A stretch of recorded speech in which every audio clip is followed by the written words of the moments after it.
Top prime டைமில் அடுத்ததாக அதிமுக்கியத்துவம் வாய்ந்த டாப் 25 செய்திகளின் அணிவகுப்பை பார்க்க இருக்கிறோம்.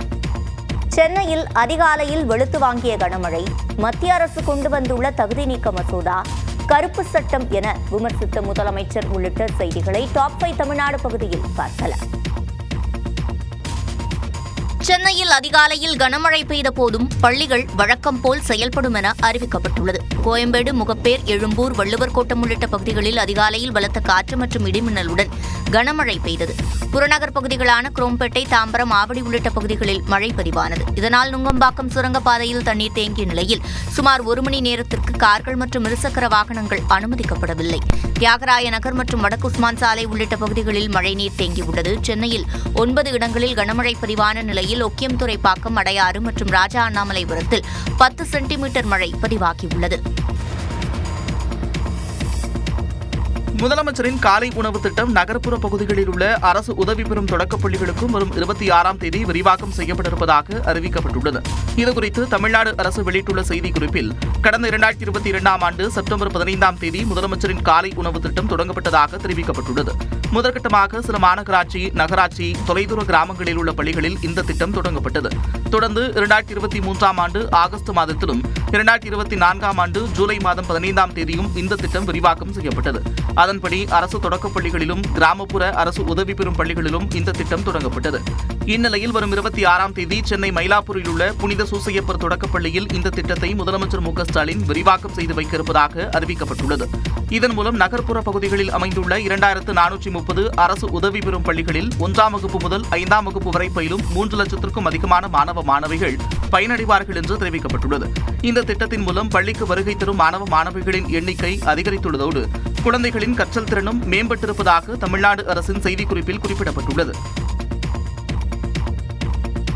நாட்டை ஜனநாயக பாதையிலிருந்து திசை திருப்புவதற்காக பதவி நீக்க மசோதாவை மத்திய அரசு கொண்டு வந்திருப்பதாக முதலமைச்சர் மு.க. ஸ்டாலின் விமர்சித்துள்ளார். சென்னை தேனாம்பேட்டை அண்ணா அறிவாலயத்தில் உள்ள கலைஞர் அரங்கில் நடைபெற்ற நிகழ்ச்சியில் சட்டமன்ற பேருரைகள் உட்பட முன்னாள் அமைச்சர் ரகுமான் கான் எழுதிய 6 நூல்களை முதலமைச்சர் மு.க. ஸ்டாலின் வெளியிட்டார்.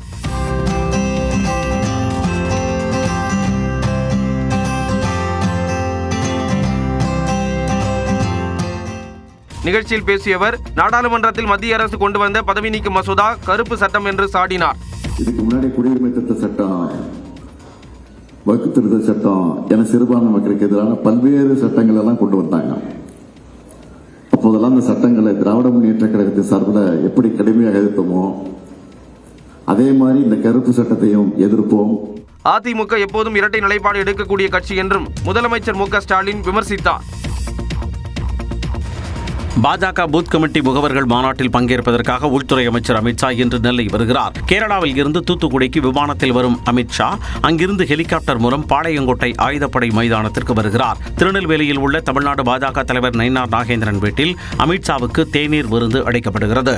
தொடர்ந்து மாலை 3:30 மணிக்கு நெல்லை தச்சநல்லூர் பகுதியில் நடைபெறும் பாஜக பூத் கமிட்டி முகவர்கள் கூட்டத்தில் பங்கேற்று அமித்ஷா பேசுகிறார். இந்த மாநாட்டில் நெல்லை, தூத்துக்குடி, கன்னியாகுமரி, விருதுநகர், தென்காசி உள்ளிட்ட 5 நாடாளுமன்ற தொகுதிகளில் உள்ள 28 சட்டமன்ற தொகுதி பூத் பொறுப்பாளர்கள் பங்கேற்கின்றனர். அமித்ஷாவின் நெல்லை வருகையொட்டி நெல்லை மாநகர காவல் ஆணையாளர் சந்தோஷ் ஹாதிமணி தலைமையில் 1200 காவலர்கள் பாதுகாப்பு பணியில் ஈடுபடுத்தப்பட்டுள்ளனர். நெல்லை மாநகர பகுதிகளில் ட்ரோன் பறக்கவும் தடை விதிக்கப்பட்டுள்ளது.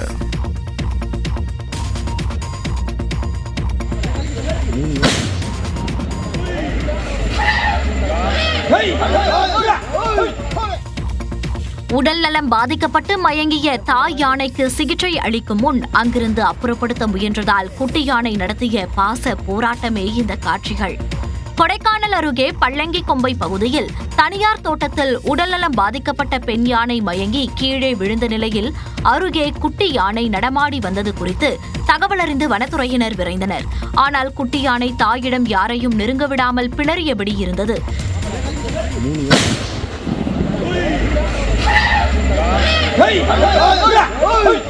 இதனால் வெடிபோட்டு குட்டி யானையை அங்கிருந்து சற்று தொலைவிற்கு விரட்டி அதனை கண்காணித்தவாறே தாய் யானைக்கு கால்நடை மருத்துவர்கள் முதலுதவி சிகிச்சை அளித்தனர். சோர்வாக உள்ள யானையை எழுப்பும் முயற்சி கை கொடுக்காததால் குளுக்கோஸ், ஆன்டிபயோட்டிக் மருந்துகளை தொடர்ந்து வழங்கினர்.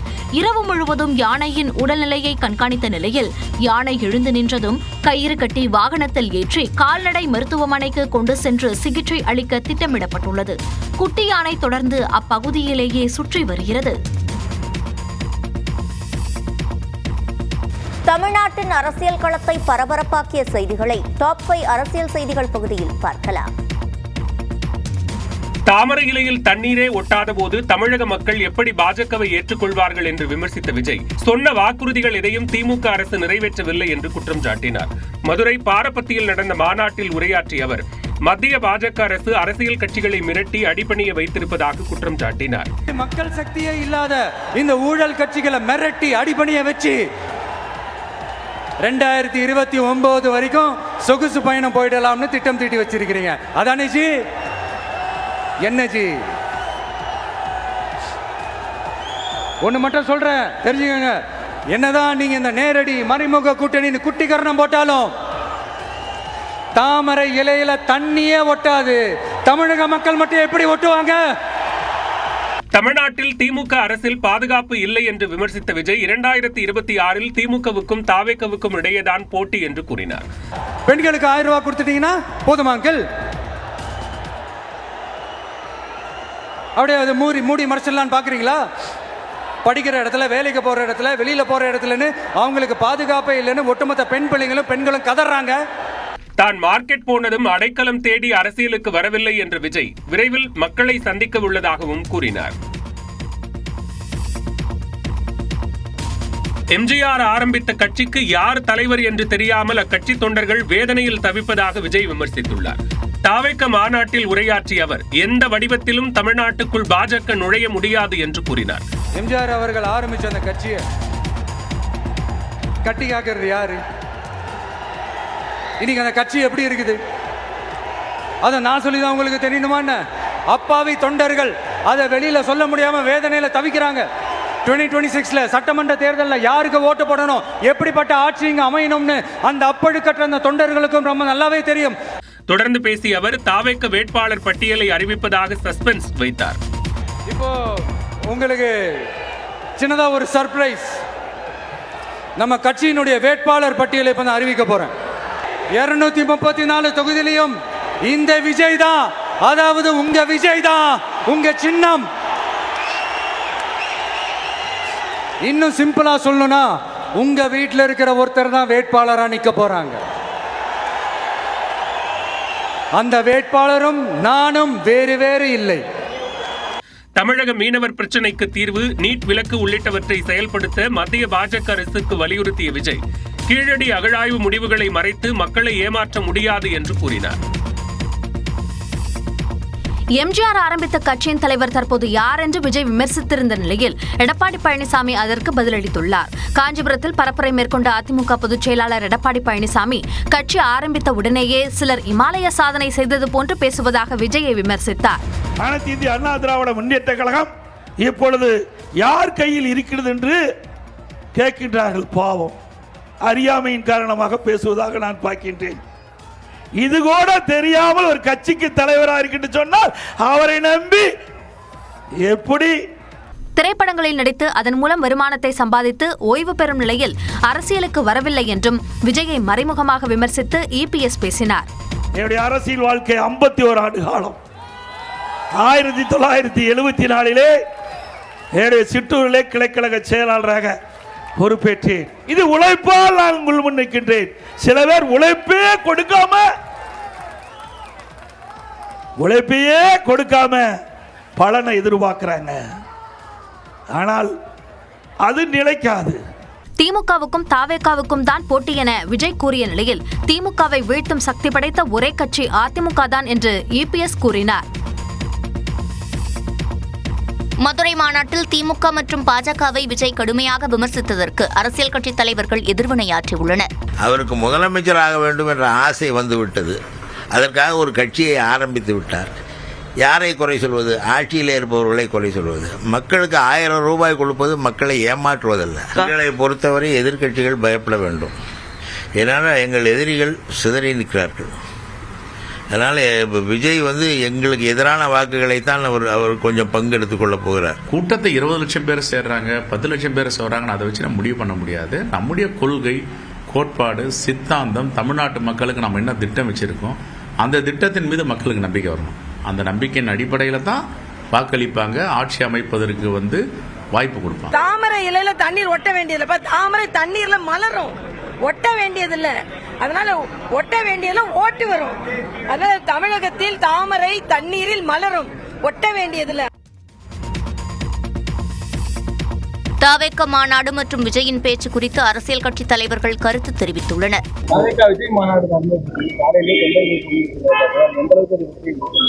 நாட்டில் வேற வேலை இல்லாம நிறைய பேர் இருக்கிறாங்கிறத காட்டுது உறுதின்னு நினைக்கிறேன். ஆட்சியில் பங்கு என்பதை தேமுதிக வரவேற்கிறதுன்னு தான் நான் ஃபர்ஸ்டே சொல்லியிருக்கேன். ஏன்னா இது வரைக்கும் ஒரே பவர்ஃபுல்லாக ஒரே கட்சி கிட்ட போகுது. இப்போ ஆட்சி கூட்டணி ஆட்சி என்கின்ற போது உண்மையிலே மக்களுக்கு நடக்கின்ற எல்லா பிரச்சனையும் நம்ம தைரியமாக போய் பேசலாம். இது சரியில்லை, இந்த துறை சரியில்லைங்க, இப்படி இருக்கு, இதை கொஞ்சம் நம்ம சீர் பண்ண முடியும் என்ற உரிமை நமக்கும் கிடைக்கும். அதனால் அது நல்ல ஒரு ஆரோக்கியமான விஷயம். என் பேர் சொல்லியிருக்காரா? யார் பேராவது சொல்லியிருக்காரா? அப்புறம் ஏன் அட்ரஸ் ஏதாவது லெட்டருக்கு நான் பதில் போடலாமா? போட சாப்பிடுங்க. வணக்கம். அவர் தம்பி எனக்கு. நாடாளுமன்ற மழைக்கால கூட்டத்தொடர் நிறைவு, அசாமில் ஆதார் அடையாள அட்டை பெற கட்டுப்பாடு உள்ளிட்ட செய்திகளை டாப் 5 இந்தியா பகுதியில் பார்க்கலாம். குடியரசு துணைத் தலைவர் தேர்தலில் இந்தியா கூட்டணி சார்பில் போட்டியிடும் உச்சநீதிமன்ற முன்னாள் நீதிபதி சுதர்ஷன் ரெட்டி தனது வேட்புமனுவை தாக்கல் செய்தார். குடியரசு துணைத் தலைவராக இருந்த ஜெகதீப் தன்கர் கடந்த மாதம் 21ஆம் தேதி தனது பதவியை ராஜினாமா செய்தார். இதனையடுத்து அடுத்த மாதம் 9ஆம் தேதி குடியரசு துணைத் தலைவர் தேர்தல் நடைபெறும் என்று தேர்தல் ஆணையம் அறிவித்தது. ஆளும் தேசிய ஜனநாயக கூட்டணி சார்பில் தமிழ்நாட்டைச் சேர்ந்த CP ராதாகிருஷ்ணன் வேட்பாளராக அறிவிக்கப்பட்ட நிலையில் அவர் புதன்கிழமை தனது வேட்புமனுவை தாக்கல் செய்தார். அதேபோன்று இந்தியா கூட்டணி சார்பில் வேட்பாளராக அறிவிக்கப்பட்ட உச்சநீதிமன்ற முன்னாள் நீதிபதி சுதர்ஷன் ரெட்டி டெல்லியில் மாநிலங்களவை செயலாளரும் தேர்தல் நடத்தும் அதிகாரியுமான PC மோடியிடம் தனது வேட்புமனுவை தாக்கல் செய்தார்.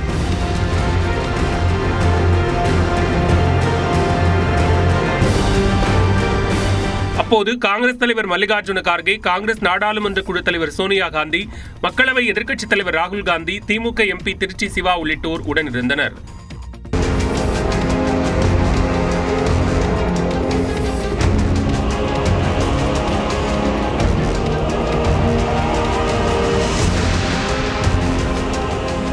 இது எதுவும் நிரம்பி தழும்பும் குளமோ குட்டையோ கிடையாது. குஜராத் மாநிலத்தில் உள்ள போர்பந்தரின் பிரதான சாலைகள் தான் இவை.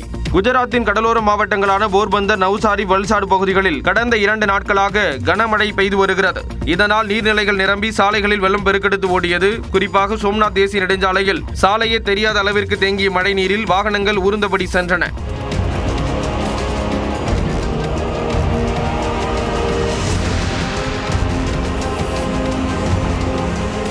இதேபோன்று துவாரகாவில் பல்வேறு வீடுகளை வெள்ளம் சூழ்ந்த நிலையில் மாநில பேரிடர் மீட்புக் குழுவினர் மீட்பு பணியில் ஈடுபட்டனர்.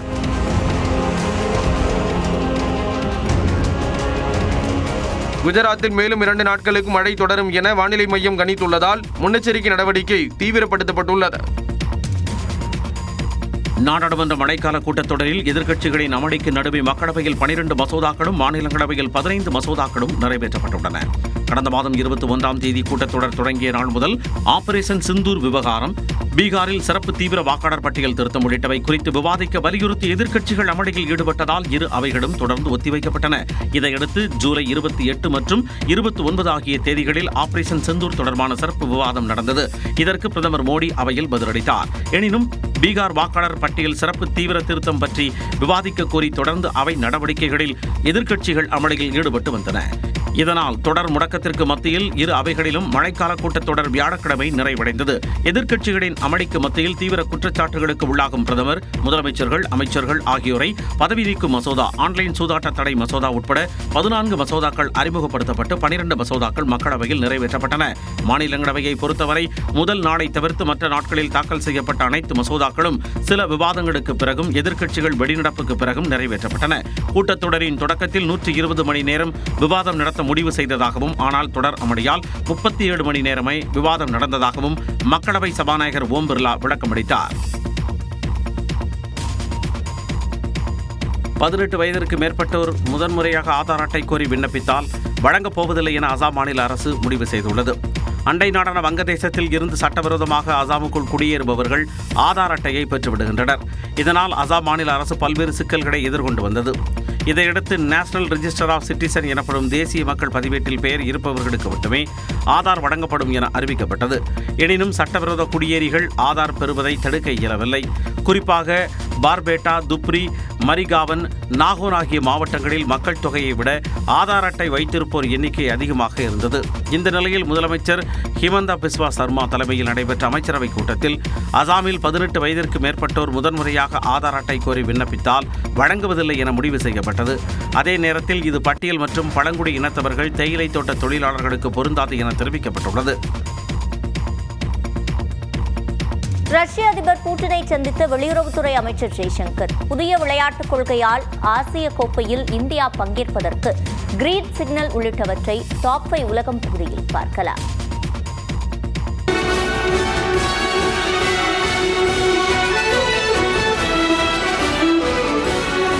சீனாவின் ஜிசாங் மாகாணம் நிறுவப்பட்டு 60 ஆண்டுகளாகும் நிலையில் அதனை கொண்டாடும் வகையில் கலை நிகழ்ச்சிகள் நடத்தப்பட்டன. தென்மேற்கு சீனாவில் உள்ள ஜிசாங் மாகாணத்தின் நிறுவன நாளையொட்டி ஹாசாவில் இருக்கும் பொடாலா அரண்மனைக்கு வெளியே சிறப்பு நிகழ்ச்சி நடத்தப்பட்டது. இதில் சீன அதிபர் ஷி ஜின்பிங் பங்கேற்றார். ஜிசாங் மாகாணத்தில் உள்ள 7 மண்டலங்களின் கலாச்சாரத்தை வெளிப்படுத்தும் வகையில் அலங்கார ஊர்திகள் அணிவகுத்தன.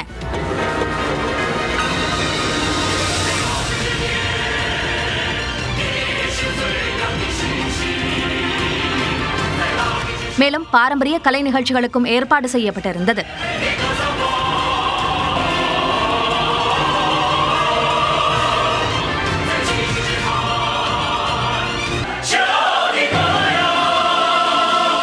இதனை காண நாட்டின் பல்வேறு பகுதிகளில் இருந்தும் பொதுமக்கள் அங்கு குவிந்தனர்.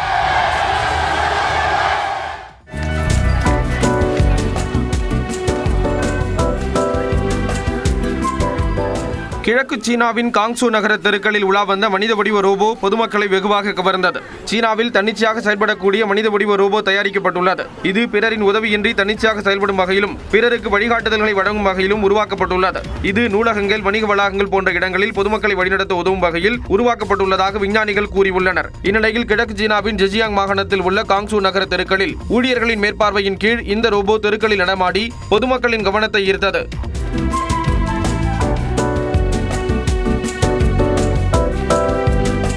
இந்த ரோபோவில் அதிநவீன தொழில்நுட்பங்கள் பயன்படுத்தப்பட்டிருப்பதாக கூறப்பட்டுள்ளது. ரஷ்யா சென்றுள்ள வெளியுறவுத்துறை அமைச்சர் ஜெய்சங்கர் அந்நாட்டு அதிபர் புதினை சந்தித்து ஆலோசனை நடத்தினார். 3 நாட்கள் பயணமாக ரஷ்யா சென்றுள்ள மத்திய அமைச்சர் ஜெய்சங்கர் அந்நாட்டு தலைநகர் மாஸ்கோவில் நடைபெற்ற இந்தியா ரஷ்யா இடையிலான வர்த்தகம், பொருளாதாரம், அறிவியல், தொழில்நுட்பம் மற்றும் கலாச்சாரத்திற்கான ஆணையத்தின் கூட்டத்தில் கலந்து கொண்டு உரையாற்றினார். அதைத் தொடர்ந்து ரஷ்ய அதிபர் புதினை சந்தித்த ஜெய்சங்கர் இரு நாட்டு உறவு, வர்த்தகம், அமெரிக்க வரி விதிப்பு குறித்து பல்வேறு விவகாரங்கள் குறித்து ஆலோசனை நடத்தினார்.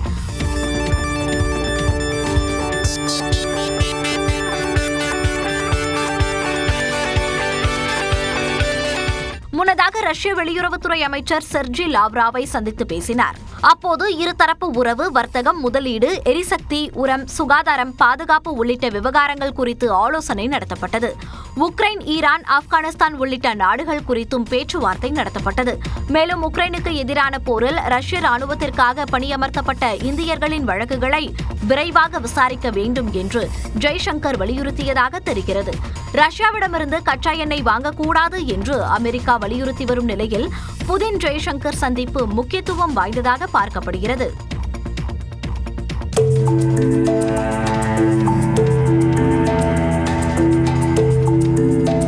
நெதர்லாந்தில் 10 ஆண்டுகளுக்கு பிறகு நடைபெறக்கூடிய கப்பல் திருவிழா கோலாகலமாக தொடங்கியது. நெதர்லாந்து தலைநகர் ஆம்ஸ்டர்டாமில் 5 ஆண்டுகளுக்கு ஒருமுறை கப்பல் திருவிழா களை கட்டும். ஆனால் கடந்த 2020ஆம் ஆண்டு கொரோனா பரவல் காரணமாக கப்பல் திருவிழா ரத்து செய்யப்பட்டது. இந்நிலையில் 10 ஆண்டுகளுக்கு பிறகு தற்போது தொடங்கிய கப்பல் திருவிழாவில் பல்வேறு நாடுகளைச் சேர்ந்த பிரம்மாண்ட கப்பல்கள் வடகடலில் அணிவகுத்து சென்றன.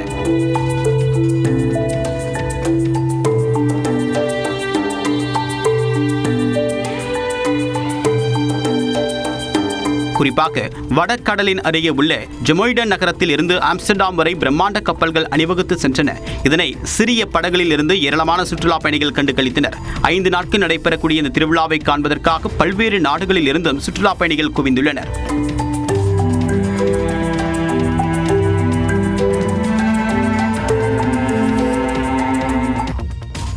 இந்திய அணி பாகிஸ்தானில் நடைபெறும் போட்டிகளில் பங்கேற்காது என்றும் பாகிஸ்தான் அணி இந்தியாவில் நடைபெறும் போட்டியில் பங்கேற்க அனுமதிக்க மாட்டோம் என்றும் இந்திய விளையாட்டு அமைச்சகம் தெரிவித்துள்ளது. புதிய விளையாட்டுக் கொள்கையை வெளியிட்டுள்ள இந்திய விளையாட்டு அமைச்சகம் இந்தியா பாகிஸ்தான் அணிகள் மட்டுமே பங்கேற்கும் 2 நாட்டு தொடர்கள் இனி நடைபெறாது என்றும் ஆசிய கோப்பை, உலகக்கோப்பை போன்ற பொதுவான தொடர்களில் மட்டுமே பாகிஸ்தான் அணியுடன் இந்திய அணி விளையாடும் என்றும் தெரிவித்துள்ளது. இதன் மூலம் ஆசிய கோப்பை கிரிக்கெட் தொடரில் இந்தியா பாகிஸ்தான் அணிகள் மோதும் போட்டி நடைபெறுவது உறுதியாகியுள்ளது. மேலும் இந்தியாவில் நடைபெறும் பொதுவான விளையாட்டுப் போட்டிக்கு பாகிஸ்தான் வீரர்கள் அனுமதிக்கப்படுவார்கள் என்றும் இந்திய வீரர்கள் அங்கு சென்று பொதுவான விளையாட்டுப் போட்டியில் பங்கேற்பது தொடர்பாக அப்போதைய அரசியல் சூழ்நிலையே தீர்மானிக்கும் என்றும் முடிவெடுக்கப்பட்டுள்ளது. அத்துடன் ஒலிம்பிக் கூட்டமைப்பு விதிமுறைக்கு உட்படுவதால் பொதுவான போட்டிகளில் இந்தியா பாகிஸ்தான் அணிகள் மோதும் போட்டியில் தலையிட முடியாது என்றும் இந்திய விளையாட்டு அமைச்சகம் தெரிவித்துள்ளது.